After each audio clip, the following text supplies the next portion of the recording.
अस्सलाम वालेकुम students, welcome to zoology with Amna.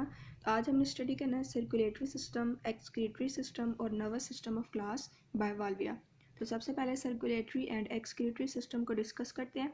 तो यहाँ पे इनका जो सर्कुलेटरी सिस्टम होता है वो कंसिस्ट होता है हार्ट पे, और इसको हम बोलते हैं open circulatory system. Open circulatory system वो वाला सिस्टम होता है जहाँ पे ब्लड जो है वो डायरेक्टली टिश्यू स्पेसिस के अंदर फ्लो करता है, जिसको हम साइनसिस का नाम देते हैं। ठीक है, तो ऑफ कोर्स इस ओपन सर्कुलेटरी सिस्टम के अंदर ब्लड वेसल्स भी प्रेजेंट है, लेकिन इसके अलावा यहाँ पे टिश्यू स्पेसिस भी प्रेजेंट है, जिसकी वजह से हम इसको ओपन सर्कुलेटरी सिस्टम का नाम दे रहे हैं। तो यहाँ पे देखते हैं इसका हार्ट, यहाँ पे इसका जो हार्ट है वो सिंगल सर्किट हार्ट है। ठीक है, और हार्ट कंसिस्ट हो रहा है यहाँ पे वन वेंट्रिकल। वेंट्रिकल हमें पता है पंपिंग स्ट्रक्चर होता है हार्ट का, और इसके ऊपर 2 ऑरिकल्स प्रेजेंट है। अब जैसे ही गिल से ऑक्सीजनेटेड ब्लड एंटर हो रहा है हार्ट के अंदर, हार्ट उस ऑक्सीजनेटेड ब्लड को पंप कर रहा है फॉरन से एंटीरियर साइड के एओर्टा में और पोस्टीरियर साइड के एओर्टा में। तो एंटीरियर एओर्टा के अंदर जब पंप करेगा ब्लड, अब इसके अंदर ऑक्सीजनेटेड ब्लड है। ठीक है, ये आर्टरी हमारे पास प्रोवाइड करेगी ब्लड फुट रीजन को। अब फुट के अंदर काफ़ी सारी साइनसिस प्रेजेंट है, तो यहाँ से जो है वो ब्लड वेसल्स साइनसिस के अंदर ब्लड को रिलीज़ करेंगी, और नेक्स्ट वाली जो आर्टरीज हैं वो इसी ब्लड को जो है वो पिक करेंगी। इस तरह जो है यही वाला ब्लड आगे सप्लाई किया जा रहा है नेफ्रीडिया को। ठीक है, ये हमारे पास नेफ्रीडिया का स्ट्रक्चर है।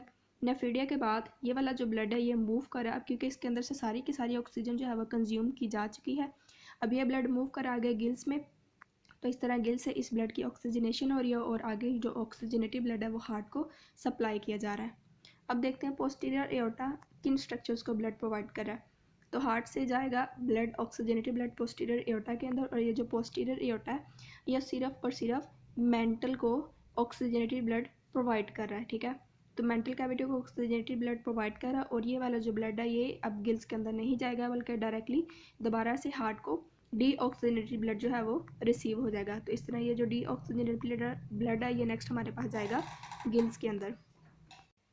तो ये हमने देख लिया इसका सर्कुलेटरी सिस्टम। अब देखिए इसकी हार्ट की जो लोकेशन है, यहाँ पे जैसे हमने पढ़ा है पीछे अभी डाइजेस्टिव सिस्टम, तो लूब्ड इंटेस्टाइन के बिटवीन हार्ट जो है वो प्रेजेंट है। और हमने ये भी पढ़ा क्योंकि ये सिलोमेट है, तो इसकी जो सिलोमिक कैविटी होती है वो हार्ट के अराउंड सिर्फ रिड्यूस्ड होती है, इस वजह से इसकी सिलोमिक कैविटी को हम पेरिकार्डियल कैविटी का नाम देते हैं।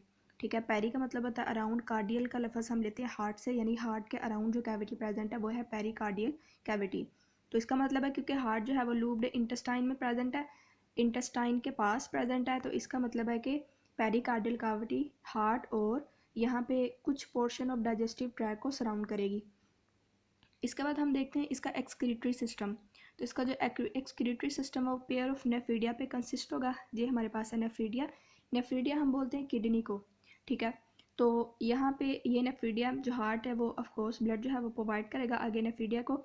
नेफ्रीडिया क्या करेगा, उस ब्लड को जो है वो फ़िल्टर करेगा। ठीक है, फ़िल्टर करने के अलावा यहाँ से इस सिलोम के अंदर भी जितनी भी नाइट्रोजनस वेस्ट वगैरह प्रेजेंट है उसको ये पिक करेगा डिफ्यूजन के थ्रू। इस तरह ये जो स्ट्रक्चर है आगे ये सुप्रा ब्रेंकियल चैम्बर में आगे जाके ओपन होगा, और इसके बाद मेंटल कैविटी में, ताकि जो भी नाइट्रोजनस वेस्ट वगैरह वो बॉडी से रिमूव हो सके। इसके बाद हम देखते हैं इसका नर्वस सिस्टम और दूसरे जो सेंसरी स्ट्रक्चर्स हैं। तो जो नर्वस सिस्टम है वो 3 पेयर्स की फॉर्म में होता है, और 3 पेयर्स हमारे पास है गैंग्लिया के, जो कि इंटरकनेक्टेड है।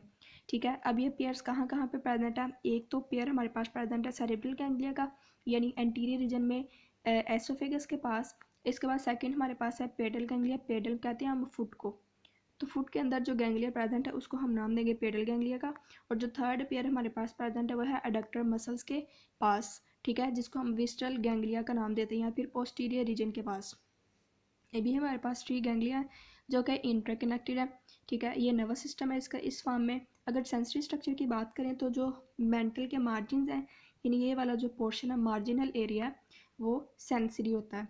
ठीक है, यानी उसके पास सेंसरी ऑर्गन्स होते हैं। अब इसके पास जो सेंसरी ऑर्गन्स वो सिंपल सीलिया के फॉर्म में भी हो सकते हैं, और सीलिया के अलावा यहाँ पे सेंसरी ऑर्गन्स टेंटिकल्स की फॉर्म में और इवन सिंपल आई की फॉर्म में भी हो सकते हैं। अगर कोई आई की फॉर्म में तो हो सकता है वो सिंपल फोटो रिसेप्टर हो, या इवन उस आई के पास लेंस और कोर्निया भी हो सकता है। लेंस और कोर्निया होने का क्या मतलब कि वो आई जो है वो कलर में भी डिफ्रेंशिएट कर सकती है। इसके बाद और जो सेंसरी ऑर्गन उनमें आते हैं स्टेटोसिस्ट और स्टैटोसिस्ट हमारे पास प्रेजेंट होगा पेडल गैंग्लियन के पास, यानी यहाँ कहीं पे स्टैटोसिस्ट प्रेजेंट होगा। ठीक है, तो स्टैटोसिस्ट हमने जैसे पढ़ा कि स्टैटोसिस्ट का जो फंक्शन होता है वो बैलेंस को मेंटेन करना होता है। ठीक है, ग्रेविटी की मदद से ऑर्गेनिज्म के बैलेंस को मेंटेन करना है और स्टैटोसिस्ट का काम है। इसके अलावा और रिसेप्टर जिनको हम कीमो रिसेप्टर्स का नाम देते हैं ऑस्फेरिडियम, वो भी मेंटल के अंदर प्रेजेंट हो सकते हैं। ऑस्फेरिडियम यहाँ पे कीमो रिसेप्टर्स हैं। ठीक है, इन कीमो रिसेप्टर्स का काम क्या होता है कि वाटर के अंदर जितनी भी फूड वगैरह प्रेजेंट है उसको डिटेक्ट करना। तो ये हमने देख लिया इसका नर्वस सिस्टम भी और सेंसरी स्ट्रक्चर्स भी। तो स्टूडेंट ये थी मेरी आज की वीडियो। अगर आपका इसके अंदर से कोई क्वेश्चन है या कन्फ्यूजन है तो आप मुझे कमेंट के अंदर पूछ सकते हैं। अगर आपको वीडियो अच्छी लगी है तो आप मेरे चैनल को सब्सक्राइब कर सकते हैं। नेक्स्ट वीडियो तक के लिए अल्लाह हाफिज़।